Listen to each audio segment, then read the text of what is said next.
70% including Kumaraswamy ಧರ್ಮಪತ್ನಿ ಸೇರಿ ನಮಗೆ compensation ನಮ್ಮ ಕೈಯಲ್ಲಿ ನೇರವಾಗಿ ಕೊಡಿ ಅಂತ ಅವರು ಕೂಡ ಅವ್ರ ಮಗ ಇಬ್ಬರು ಕೂಡ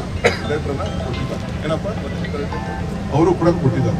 ನಿಮ್ಮ ರೈತರು ನಾನು ಇದು ನಮ್ಗೆ ನಿಮ್ಗೆ ಅಕ್ವಿಷನ್ ಮಾಡಕ್ಕೆ ಒಂದು ಎಕರೆನೂ ನಮ್ಗೆ ಅವಶ್ಯಕತೆ ಇಲ್ಲ. ಬಟ್ ಈಗ ನಾನು ಬಿಡೋ ಸ್ಟೇಜಲ್ಲಿ ಇಲ್ಲ. ನಾನು ಬಿಟ್ಟು ಯಡಿಯೂರಪ್ಪ ತರ ಜೈಲಿಗೆ ಹೋಗಕ್ಕೆ ನಾನಂತೂ ತಯಾರಿಲ್ಲ. ಈ ನೋಟಿಫಿಕೇಶನ್ ಮಾಡಿ ನಾನು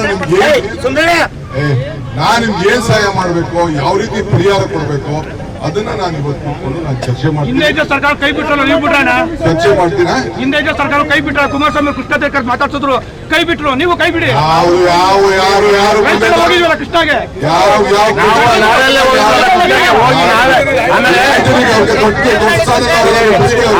ನೀವು ಕೂಡ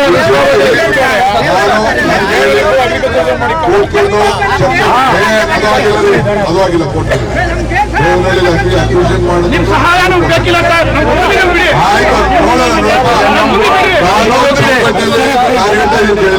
ಸ್ವಲ್ಪ ಕಾನೂನು ಚೌಕಟ್ಟಲ್ಲಿ ನಿಮ್ಗೆ ಏನ್ ಸಹಾಯ ಮಾಡಕ್ಕಾಗ್ತದೆ ಮಾಡ್ತೀನಿ.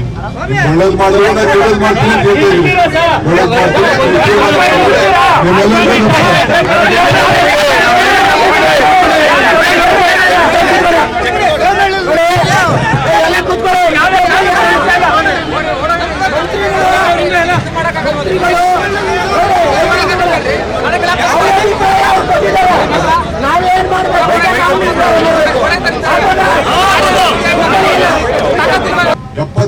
ಇನ್ಕ್ಲೂಡಿಂಗ್ ಕುಮಾರಸ್ವಾಮಿ ಧರ್ಮಪತ್ನಿ ಸೇರಿ ನಮಗೆ ಕಾಂಪನ್ಸೇಷನ್ ನಮ್ಮ ಕೈಯಲ್ಲಿ ನೇರವಾಗಿ ಕೊಡಿ ಅಂತ ಅವರು ಕೂಡ ಅವ್ರ ಮಗ ಇಬ್ಬರು ಕೂಡ ಅವರು ಕೂಡ ಕೊಟ್ಟಿದ್ದಾರೆ. ನಿಮ್ಮ ರೈತರು ನಾನು ಇದು ನಮ್ಗೆ ನಿಮ್ಗೆ ಅಕ್ವಿಷನ್ ಮಾಡಕ್ಕೆ ಒಂದು ಎಕರೆನೂ ನಮ್ಗೆ ಅವಶ್ಯಕತೆ ಇಲ್ಲ. ಬಟ್ ಈಗ ನಾನು ಬಿಡೋ ಸ್ಟೇಜಲ್ಲಿ ಇಲ್ಲ. ನಾನು ಬಿಟ್ಟು ಯಡಿಯೂರಪ್ಪ ತರ ಜೈಲಿಗೆ ಹೋಗಕ್ಕೆ ನಾನಂತೂ ತಯಾರಿಲ್ಲ. ಈ ನೋಟಿಫಿಕೇಶನ್ ಮಾಡಿ ನಾನು ನಿಮ್ಗೆ ಏನ್ ಸಹಾಯ ಮಾಡ್ಬೇಕು, ಯಾವ ರೀತಿ ಪರಿಹಾರ ಕೊಡ್ಬೇಕು ಅದನ್ನ ನಾನು ಇವತ್ತು ಕೂತ್ಕೊಂಡು ನಾನು ಚರ್ಚೆ ಮಾಡ್ತೀನಿ. ಸರ್ಕಾರ ಕೈ ಬಿಟ್ಟಲ್ಲ, ನೀವು ಬಿಟ್ರ ಚರ್ಚೆ ಮಾಡ್ತೀರಾ? ಹಿಂದೆ ಸರ್ಕಾರ ಕೈ ಬಿಟ್ಟ, ಕುಮಾರಸ್ವಾಮಿ ಕೃಷ್ಣ ಮಾತಾಡ್ಸಿದ್ರು, ಕೈ ಬಿಟ್ರು, ನೀವು ಕೈ ಬಿಡಿ. ಹೋಗಿದ್ವಲ್ಲ ಕೃಷ್ಣಗೆ,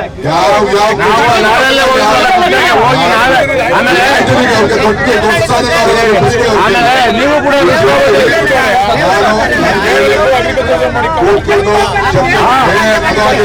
ಅದಾಗಿಲ್ಲ ಕೋರ್ಟ್ ನಿಮ್ ಸಹಾಯ ಬೇಕಿಲ್ಲ ಸರ್.